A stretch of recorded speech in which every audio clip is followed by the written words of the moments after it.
Go, go.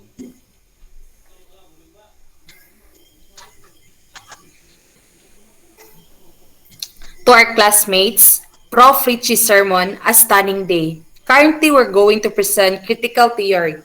But before we start, allow me to introduce the members of Group 5.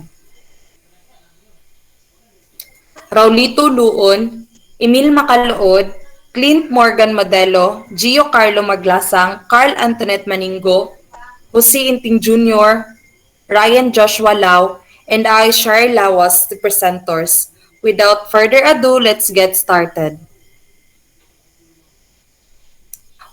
What is critical theory? Critical theory refers to a whole range of theories which take a critical view of society and that and the human sciences, or which seek to explain the emergence of their objects of knowledge.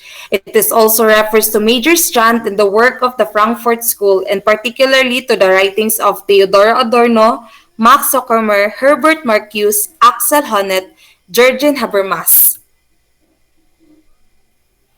Horkheimer inaugural address to the Institute of Social Fortune, or Institute for the Social Research, broadly defines critical theory as a human activity that takes society as its object and that attempts to transcend the tension between individual spontaneity and work process relationship on which society is based. Critical theory of the Frankfurt School can be described as a theory that seeks to give social agents a critical purchase on what is normally taken for granted, and that promotes the development of a free and the self-determining society by dispelling the illusion of ideology. Critical theory takes at its starting point the work of Marx, Hegel, and Freud, and an analogy is often drawn between the Marxist theory of ideology as illusion and the individual delusion analyzed by Freud in the future of an illusion. So, the example for this, where he speaks of the middle class Viennese girl's delusion that a prince will come and marry her. So critical theory will seek to dispel the delusion by giving her a critical and self-critical awareness of why such a marriage is improbable in the extreme. So, but also showing her why she clings to that delusion.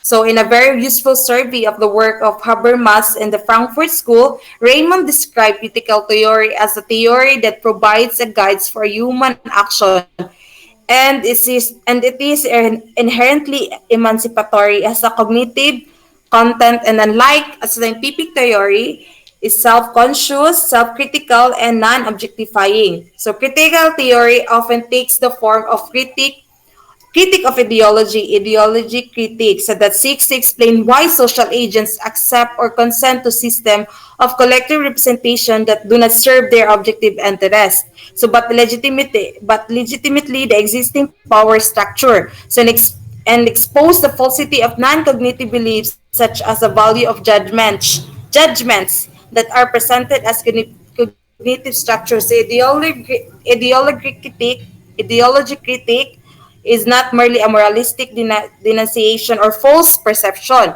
but a cognitive undertaking that seeks to analyze how and why they arise in a specific situation or context. So the objective of a critical theory such as Marxism is to supply knowledge of a necessity of transforming the present social order into a classless society.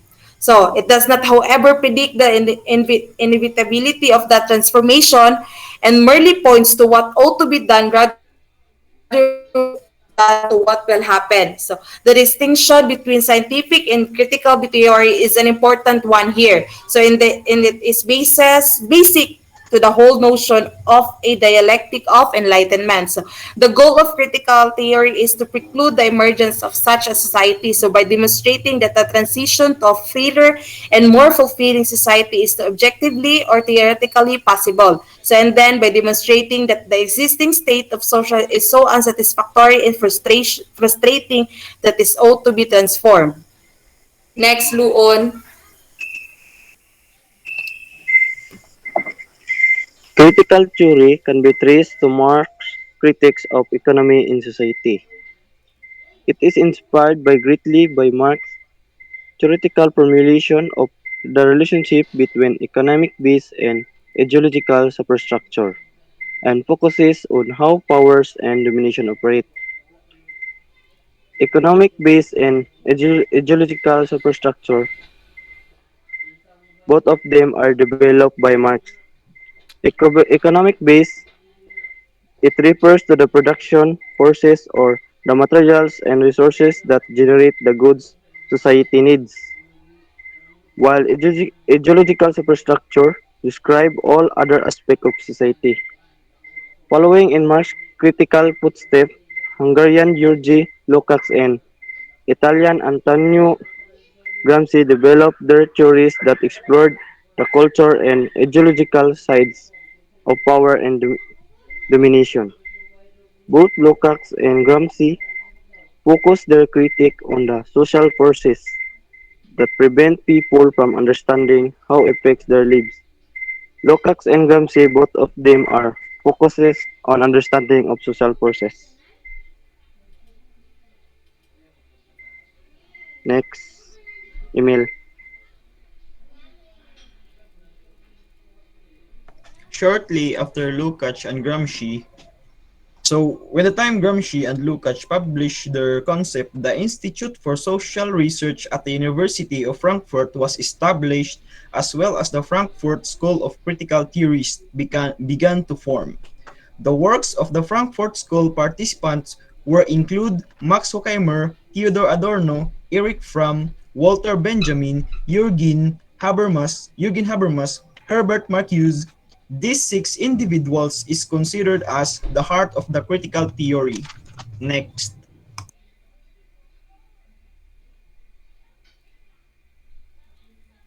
So, like Lukács and Gramsci, these theories focus on ideology and cultural forces as facilitators of domination and barriers to freedom. The contemporary politics and economic structures of the time greatly influenced their thought and writings. As they lived during the height of National Socialism, this included rise of the Nazi regime, capitalism, and the spread of mass-produced culture. Next.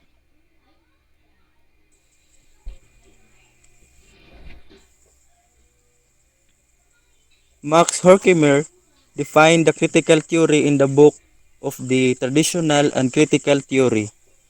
In his work, Horkheimer assisted that the critical theory must do the two important things. The first is it must to account for society within the historical content, and it should seek to offer the robust of holistic critique by incorporating insight from all social science. According to Max Horkheimer, theory could be only considered as true critical theory if they have the explanatory, practical, and also the normative. Theory must explain the social problems that exist, offer practical solutions, and abided by the norms of criticism. Next,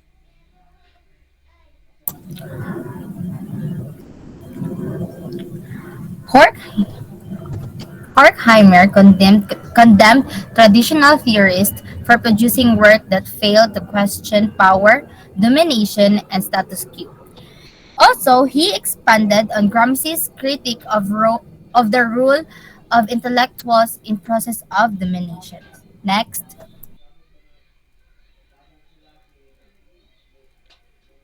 So, critical theory today offers an accessible introduction to contemporary critical theory, providing in-depth coverage of the most common approach to literary analysis today.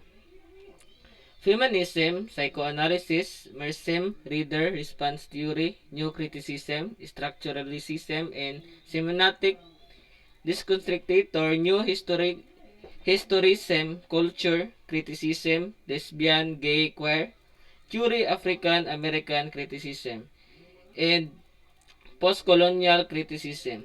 The chapter provides an extended explanation of each theory using example from every life, popular culture, and literary texts.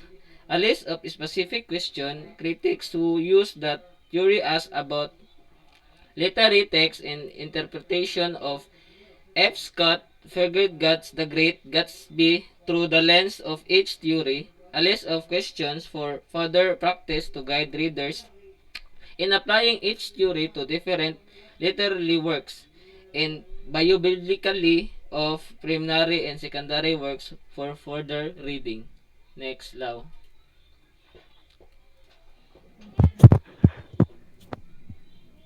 Today, we can recognize critical theory in many feminist theory and feminist approach to conduct social science in critical race theory, cultural theory in gender and queer theory, and media theory and media studies.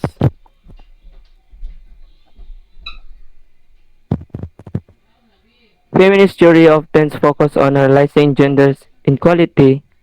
Themes often explored in feminist theory includes discrimination, objectification, and especially sexual objectifications, oppressions, patriarchy, stereotyping, art history, and contemporary art and aesthetics.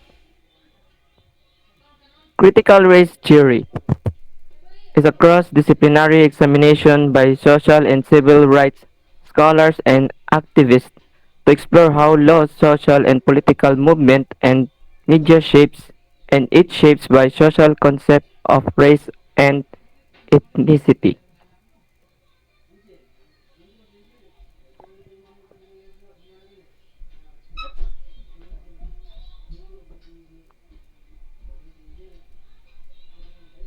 Next is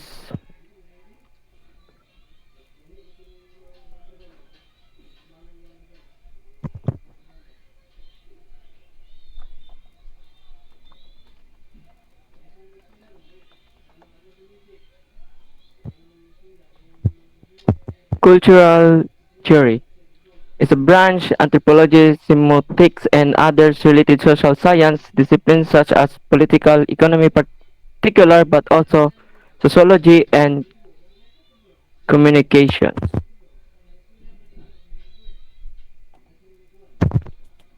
Gender and queer theory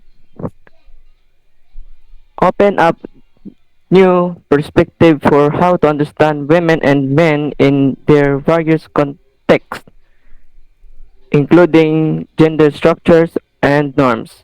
An important aspect in developing teaching materials on gender and health is the inclusions of various gender theories.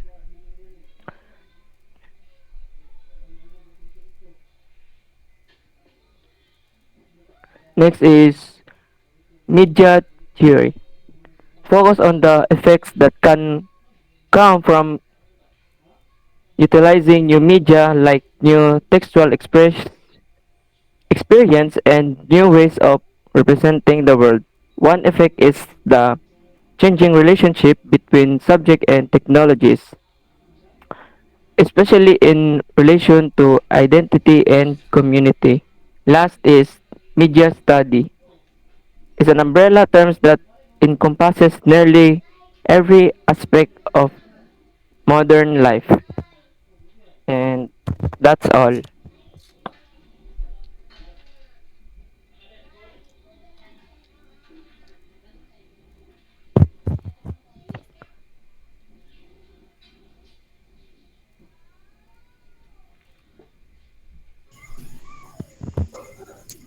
Do not be anxious about anything, but in every situation, by prayer and petition with thanksgiving, present your request to God, and the peace of God, which is transcends all understanding, will guard your hearts and your minds in Christ Jesus. Philippians chapter 4, verse 6 to 7. Thank you and God bless you all.